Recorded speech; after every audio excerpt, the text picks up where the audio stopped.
in the first quarter, the economy was beginning to take off like a rocket, and then we got into this skirmish with Iran. Okay, so clearly that's You're calling it a skirmish. War, whatever you want to call it. But they have to deal with reality, and so does the administration.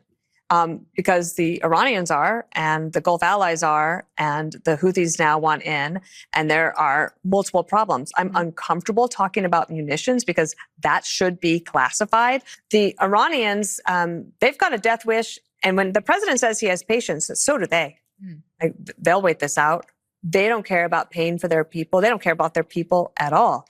You don't think that after going through months of this, having to go after Iran over and over again when it was billed as maybe just a few weeks, hasn't depleted our munitions, and that China isn't looking at Taiwan? Donald Trump's Iran war problem keeps getting worse because some of the prominent people raising questions are not just Democrats or anti-war activists, but they're coming from the media empire that Trump has very much relied on for years to explain Donald Trump to America. That's right, Fox News. And increasingly, Rupert Murdoch's media world more broadly. Now, first of all, things should be going really well for the Democrats right now as they approach these midterms.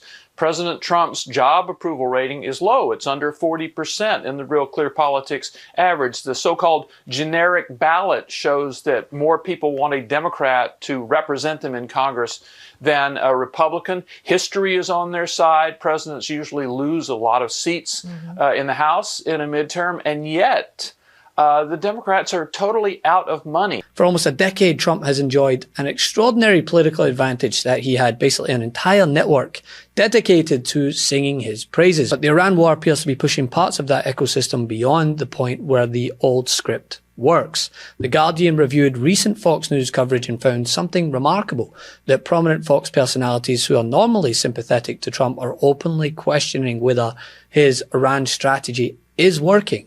Not to mention the fact that the Wall Street Journal, another of Murdoch's media outlets, have been putting out scathing articles attacking the president's handling of the war. So not only do you have the likes of Laura Ingraham calling into question the objective here, but a news outlet like the Wall Street Journal that is a bastion of conservative thought. Trey, I don't get it.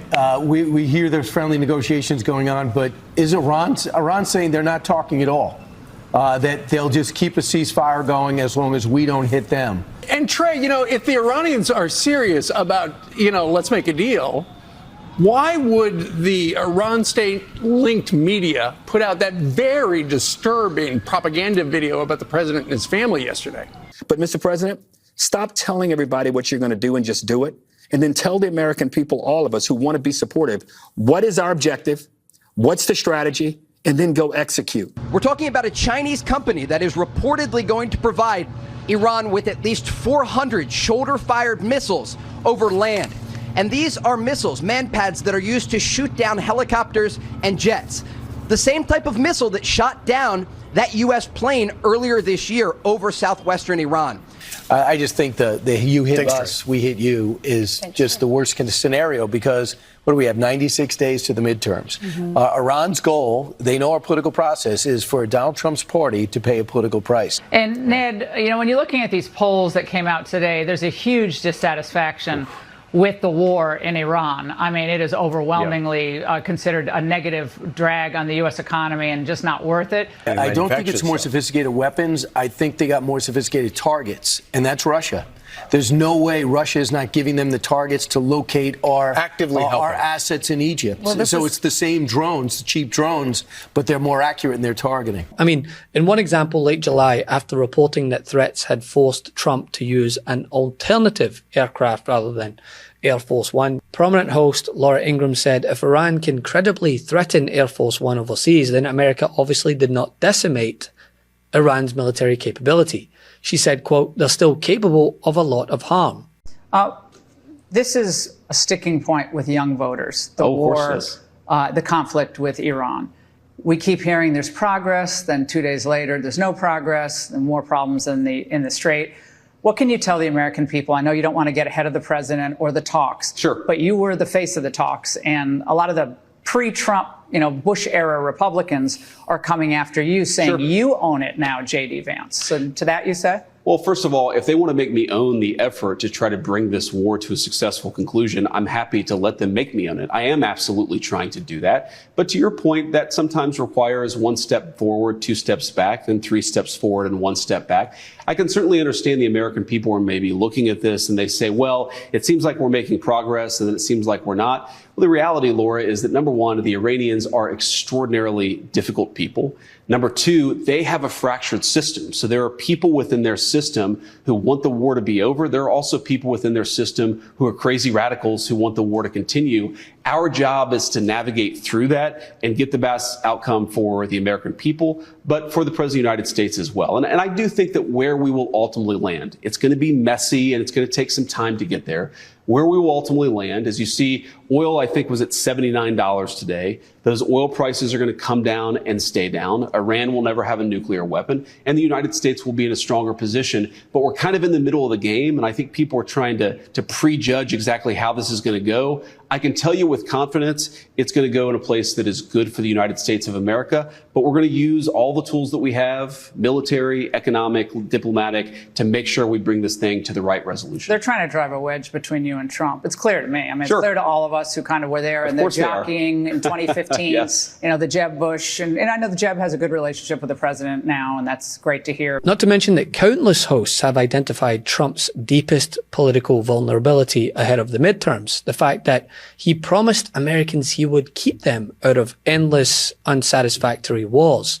And the thing is, it's showing up in the polls and at the booth. I mean, look at Florida, right? Trump's endorsement was rendered useless at the ballot twice in 1 week. In Michigan and in Florida. I mean, it used to be that all Republicans needed was a nod from the president and they'd win their primary. But the idea that we are the only ones who are having a headache at this moment is so ludicrous. The Democratic Party is so nuts. How do we have this series of polls from yesterday from Fox on the Senate? John Ossoff is up 13 points. You're a Georgia guy. What is all wrong that with makeup he's Mike paying Collins? for? Don't diss that glow up. He looks great. North Carolina, Roy Cooper's up 8. Ohio, Sherrod Brown up 8. Oh, sorry, Roy Cooper's up 9. Iowa, Josh Turek up 4. In Texas, Tallarico up 3. And Greg Abbott, who will be on the ballot, is only up 1 in our most recent polls. Now, you might say, oh, there's no way that Texas is ever going to go blue, et cetera. Maybe it would go a little bit purple because the Republicans haven't been delivering, because cost of living is too high, because they don't have decent health care. And they did have health care. They needed those ACA subsidies that the Republicans voted against. So, yeah, we got to clean up our side of the street. But I don't know how any Republican is sitting there thinking that they're in good position when you're looking at these numbers right now. And those, by the way, are centrist normie Democrats. Every single one that I named is not running on the DSA platform. They are running on fixing your cost of living, cleaning up the corruption, making sure that you have health care. But it doesn't seem to be the case. And also, it's not just regarding coverage where we seem to find Trump and Murdoch at odds here. Trump is simultaneously engaged in an extraordinary legal fight with Murdoch's Wall Street Journal after the newspaper reported on a birthday letter allegedly bearing Trump's name that was included in a collection of Jeffrey Epstein-related material. Trump denies writing or signing the letter and says that the journal story was false and defamatory. The journal stands behind its reporting, and over the course of the year, Trump has repeatedly tried to drag Murdoch himself into the case personally. He has sought to depose him, and this week he suffered yet another setback. A federal judge paused discovery in the case while considering whether Trump's amended lawsuit should once again be dismissed. The pause means that Trump currently cannot force Murdoch to sit for the deposition that he has been pursuing. And the judge had already dismissed Trump's original lawsuit in April, ruling that his complaint failed to plausibly allege, quote, actual malice, although Trump was permitted to attend and refile.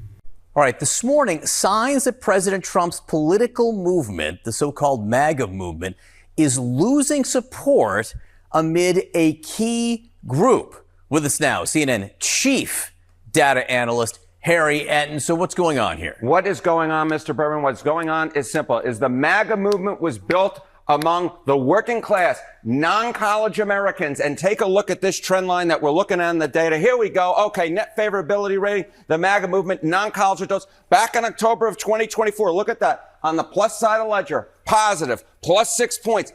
Down we go into the Atlantic Ocean now. Look at this movement. Now minus 22 points. That is a shift, Johnny B, of 28 points away from the MAGA movement, away with non-college Americans. So the bottom line is the group at which the Trump movement was built upon. They are shifting away and saying, we don't like MAGA anymore. Same question, same poll here. This is really interesting to see these numbers move like that. Yes, exactly right. It's the same question, same poll. All right. So how about what the same group is saying about Donald Trump specifically? Yeah, okay. So you know what? The idea being, okay, maybe they've soured on MAGA, but they haven't soured on MAGA, but maybe they haven't soured on me, Donald Trump might be saying. Ain't the truth. Take a look here. Okay. Non-college voters on Trump. Hello. Okay. In the 2024 election, he won them by 13 points, right? That was the reason he won. He won among non-college voters, a very strong performance amongst them. And that, of course, was the reason he was able to win, because college voters were against him. But look at this now. Minus 19 points. Minus 19 points. We're talking about an even bigger shift here. We're talking about, what is this? This is a 32-point shift away from the president of the United States when it comes to his key core political group. This is why he's in so much trouble. It's not just that college voters are against Trump now. It turns out that non-college voters, the ones that he built his presidential bid on, have waved adios, goodbye, see you later, Mr. Trump. We don't like you anymore. So what impact might this have on Republican House members? Okay, Johnny B is asking the key question here, because maybe they're abandoning President Trump, but you know what? The midterm elections, they may not like Democrats either. Well, if you're a congressional Republican, you wish that to be true, I have bad news for you, because it turns out that the non-college voters are turning on you too, and it may in fact turn you out of power in the congressional elections coming up in the midterms. Choice for the House, non-college voters, 2024 election. Look at this. Republicans plus 13 points. Now Democrats actually lead among non-college voters in an average of polls. It's just a point. But you know what? When it comes to a point, and given how well the Democrats are doing among college voters, these are the types of numbers in which blue waves are built. And therefore, we can say that the key group that put Donald Trump in the White House, the key group that he built the MAGA movement upon, is leaving him, and it's leaving congressional Republicans too. So, I mean, you could not construct a better metaphor for Trump losing control of conservative media, right? The president is not only fighting a war that Americans are turning on him over, but he's fighting one of his usual allies in court at home. And the network that he relied on so frequently is forced to tell the truth to its viewers on the economy after his recent jobs report. Not to mention their reporting on the state of affairs in Iran. So it's no wonder that the president is busted out the new wig to try to deflect from all the chaos. Before you go, our book, WTF America, is available for pre-order now. It's the story of how we got here and how we fight our way back. To pre-order, scan the QR code or click the link in the description. Let's do this.